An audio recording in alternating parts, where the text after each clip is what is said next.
Selamat pagi, selamat berjumpa kembali bersama saya Jasitong Channel. Apa kabar saudara dimanapun Anda berada? Kiranya kita semua ada dalam keadaan sukacita, berlimpah rezeki, umur yang panjang.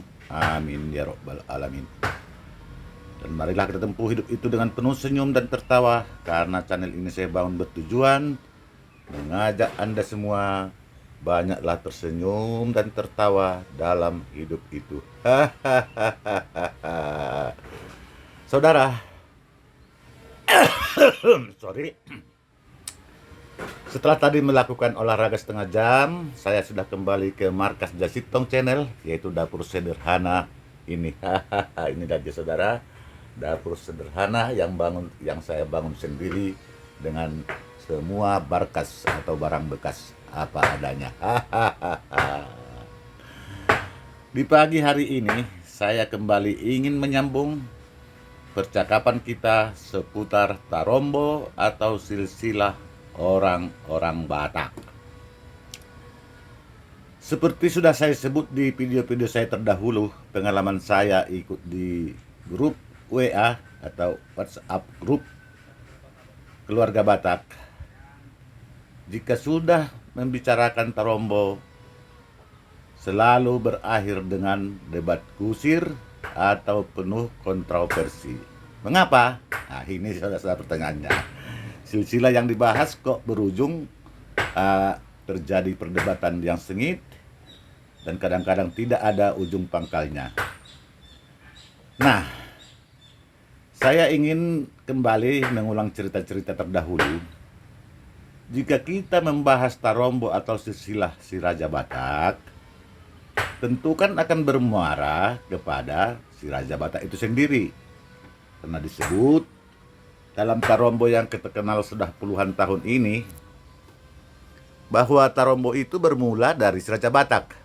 Dialah sumber atau generasi pertama, boleh dibilang begitu. Karena kan kalau kita lihat susunan Tarombo itu mulai dari si Raja Batak sampai ke kita sekarang. Jadi kita tidak salah menganalogikan bahwa sumber adalah si Raja Batak. Memang begitu kan? Dalam Tarombo itu kan siapa nenek moyang pertama itulah dianggap generasi pertama. Kan begitu. Tapi dalam Tarombo Batak, saya perhatikan generasi satu itu diambil dari generasi 5, ditarik ke marganya masing-masing. Jadi generasi 5 ke si Raja Batak dianggap apa? Apakah tidak perlu dibahas? Nah, ini persoalan-persoalan yang timbul dalam debat Tarombo atau diskusi Tarombo yang saya alami bertahun-tahun di dalam grup-grup keluarga orang-orang Batak. Nah, seperti kemarin di grup saya, grup WA BDF atau Batak Diaspora Forum, yang anggota-anggotanya seluruh atau meliputi orang-orang yang sudah meninggalkan Bonapasogit, itu dianggap diaspora, baik yang berada di luar negeri maupun yang ada di dalam negeri. Dan anggota-anggota dari grup itu terdiri dari banyak marga. Mungkin boleh dibilang representasi dari seluruh marga Batak yang ada. Jadi setiap bicara Tarombo atau si Raja Batak atau Habatakrul lah secara umum selalu muncul di debat tentang si Raja Batak. Itu mau tak mau karena kan dia yakini bahwa itu adalah nenek moyang kita. Tentu kan segala muaranya harus kembali ke sana kalau ingin mengupas silsilah di atas. Makanya saya berpendapat dan banyak orang berpendapat, silsilah yang sesungguhnya adalah dimulai dari orang-orang yang kita percaya, yang kita kenal, yang kita keyakini pernah hidup di masa lalu. Dari situlah sebenarnya yang pas ditarik kepada kita sekarang ini. Karena kalau sudah jauh puluhan atau ratusan di atas sana, di negeri antah berantah istilah saya, sudah sangat sulit diyakini dan penuh mitos dan sangat meragukan. Dalam video saya terdahulu telah saya ada sebuah judulnya, apa beda antara silsilah dan Tarombo. Jadi Ritonga sebetulnya sudah sangat bijak membuat bukunya ya. Coba diperhatikan itu. kami tidak menulis Tarombo Margaritonga di sini. Adalah silsilah Margaritonga. Nah, ini ditulis oleh saudara sepupu saya, Dr. Weritonga almarhum ya. Gelar Tongku Namora. Ini edisi yang ke-18 ini. Sayang beliau telah wafat lebih kurang setahun lalu atau pada tahun 2021 yang lalu. In memoriam saudara sepupu saya, Dr. Weritonga gelar Tongku Namora, penulis Tarombo Modern Margaritonga. Maksudnya modern di sini, beliaulah yang pertama membukukan secara sempurna seperti ini Tarombo Ritonga. Selama ini hanya salin-salinan atau barangkali hanya sepotong-sepotong, ada banyak dipegang oleh Margaritonga. Ya, itu sekilas tentang buku Tarombo atau silsilah Margaritonga. Jadi saya sebelum beliau meninggal ingin saya pertanyakan juga judul ini. Kenapa tidak ditulis Tarombo Margaritonga? Dia lebih suka menulis silsilah Margaritonga. Jadi sebagai seorang dokter, saya kira dia punya alasan tersendiri. Tapi itulah yang ingin saya bicarakan tahun lalu. Ternyata dia telah menghembuskan napas yang terakhir di masa-masa Covid. Jadi kemungkinan ya, kalau ditulis silsilah itu jelas. Tapi kalau Tarombo ditulis seperti yang kita kenal selama ini, ya selalu diperdebatkan. Ya, kadang-kadang nalar saya berpikir, Tarombo kok diperdebatkan? Ada apa dengan Tarombo diperdebatkan? Nah, ini dia. Seharusnya kan Tarombo atau silsilah itu sudah pasti. Ya, kenapa harus diperdebatkan lagi? Nah, disinilah saya berpikir, yang membuat Tarombo ini pertama sekali dulu, katakanlah kalau memang itu Pak W.M. Hutagalung, penulis Tarombo pertama 1926 atau kurang lebih 100 tahun yang lalu, barangkali beliau tidak berpikir jauh ke depan bahwa ini nantinya akan akan diprotes orang apabila tidak bisa tersambung ke marga dia atau ke suku dia. Jadi saya menduga Tarombo ini dibuat sepihak dengan membuat Tarombo sedemikian rupa berdasarkan etnis dia dahulu. Ya, boleh saja, silakan. Tetapi kan apakah terpikir kemudian bahwa dengan cara menyambung-nyambungkan marga dari yang dibuatnya itu, katakanlah itu juga Tarombo Batak Toba, ingin disambungkan ke subetnis atau marga-marga Mandailing, marga-marga Pakpak, Karo, Simalungun, dan Nekola. Ya, kemungkinan besar, ya ini ya, kemungkinan besar tidak semua tersambung marga-marga itu. Saya udah berkali-kali bilang marga sama, belum tentu nenek moyangnya sama. Di video saya terdahulu sudah saya sebutkan itu, panjang lebar itu. Jadi maksud saya di sini, inilah masalah yang harus diselesaikan secara hati ke hati, duduk bersama. Kenapa banyak orang menolak Tarombo si Raja Batak, yang otomatis juga menolak keberadaan si Raja Batak itu. Nah, di sini kontroversinya saudara. Jadi sebetulnya sangat sederhana masalah-masalah yang dihadapi seputar si Raja Batak ini. Ya, kalau Edward Simanungkalit, saya tersebut kebetulan sangat menjadi favorit saya buku tulisan beliau itu, yaitu Membongkar si Raja Batak, membongkar mitos si Raja Batak. Saya dengan satu artikel saja sudah dapat terjawab semuanya. Sebetulnya apa yang dipikirkan Edward Simanungkalit sudah lama saya terpikir di dalam benak saya, tetapi karena saya tidak ada kemampuan menulis seperti beliau, akhirnya saya videokanlah sekarang lewat channel Jasitong. Rata-rata yang terbanyak saya kutip adalah dari artikel-artikel saudara Edward Simanungkalit.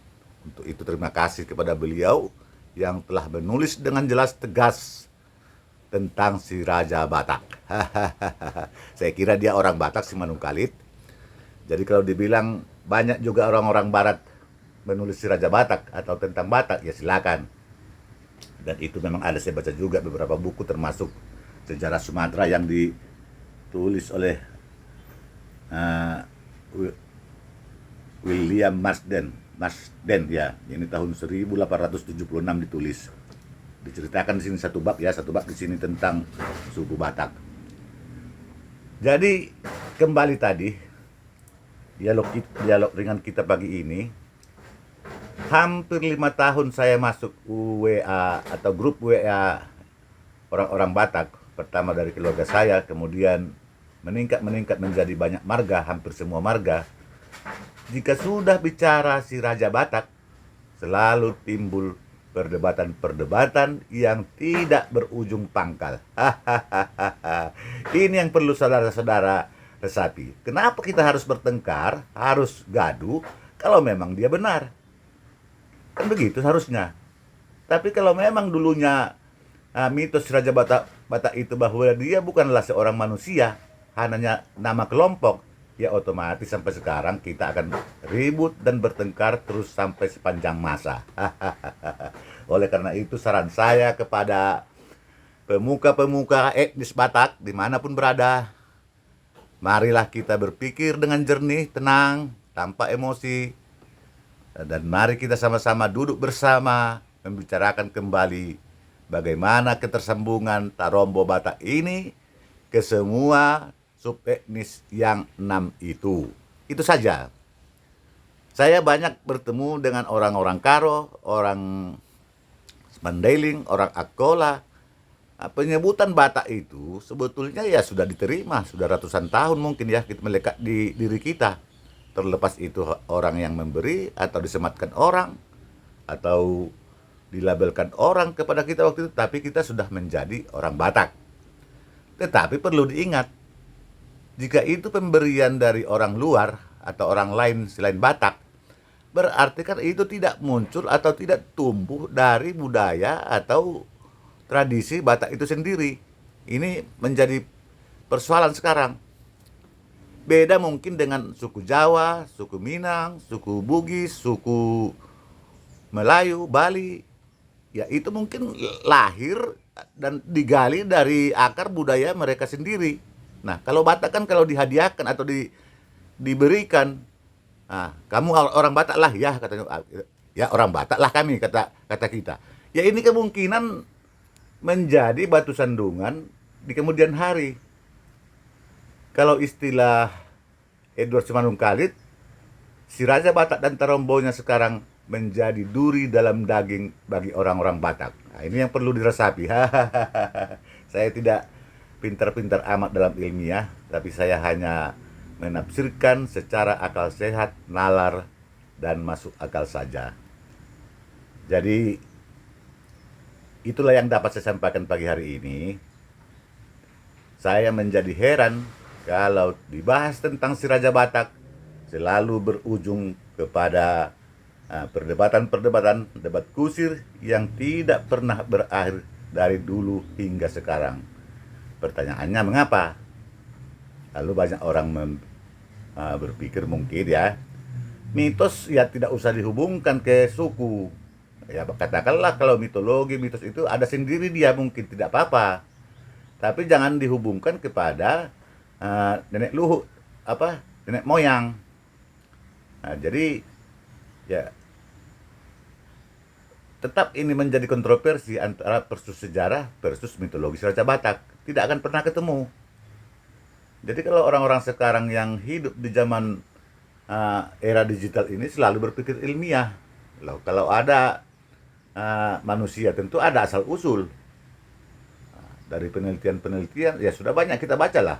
Dari India Selatan, dari Asia Selatan, Taiwan, dari mana-mana lah, terserah aja itu.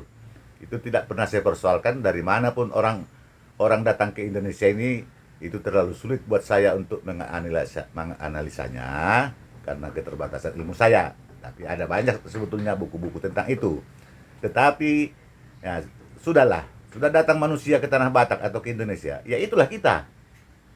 Kenapa harus jauh-jauh? Kemarin ada itu yang semacam ilmu cocoklogi. Ada nama-nama Batak, ada di India, ada di Bulgaria katanya. Iya. Iya silakanlah, banyak yang kata yang sama antara negara satu dengan negara lain. Tapi kan belum tentu itu sama. Ternyata kata Batak yang di Bulgaria itu adalah kota, ada 3.000 penduduknya itu. Apakah itu orang Batak? Sana mancung-mancung, orang Batak ya PS hitam, pendek, kecil. Orang Eropa kan gede-gede, putih, mancung, rambut pirang. Saya kira berbeda.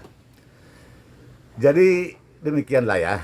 Setiap membahas Tarombo selalu memang menjadi penghayal tingkat tinggi karena dia akan menghubung-hubungkan cerita sepotong-sepotong dari dulu kala yang dia terima dan itu diyakini kebenaran. Nah, ini saya kira yang perlu diluruskan.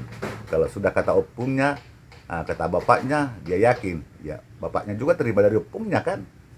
Jadi kemarin secara seluruh di grup BDF ya, saya bilang ibarat pesan berantai dari pertama katakanlah 50 orang sana berjejer kita pesankan A, sampai di ujung mungkin bisa C, bisa apa, amburadul. Karena pesan itu kan lisan, tidak tertulis. Ya. Bahkan ada yang menulis jangankan 50, 4 orang aja pun sudah berbeda katanya. Jadi turi-turian. Sebentar ya, ngopi dulu kita biar tidak tegang.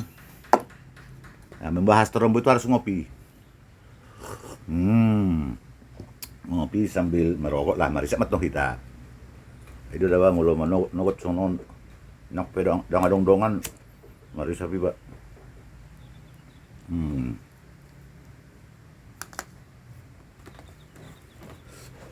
Jaya sahut urusan nate. Jadi tersongoni donan yang dohon opus de jaka dongan nama rasa halak Batak.